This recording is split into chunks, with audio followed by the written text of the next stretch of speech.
Hard to think about it, because when you think of your loved ones going through getting hurt, it's really hard to deal with. A shocking attack still resonates in a small mid-Michigan community 90 years after it happened.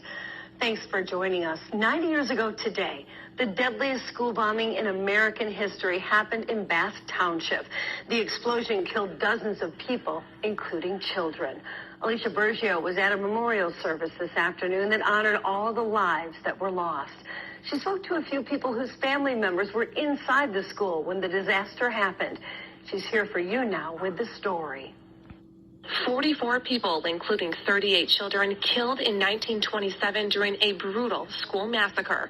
And today, hundreds of people came together to remember the lives that were gone far too soon. Clarence W. McFerrin.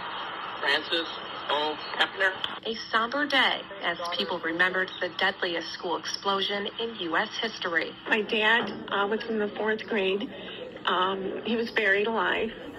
He was in Miss Weatherby's class. She was killed. She had a child in each arm. I'm Batman, and you've got a text message. Two aunts and her uncle were inside the Bath school when chaos erupted 90 years ago. He said the floor went up in the air and then the walls came down on top of him. Andrew Kehoe, an angry school board member, was responsible for the terror that forever marks this day. He had nearly 500 pounds of explosives throughout the school, and investigators say he had planned the attack for months, something Jim Church's mother-in-law, who was inside the school, pushed far back in her memory for years. She just never let it all hang out.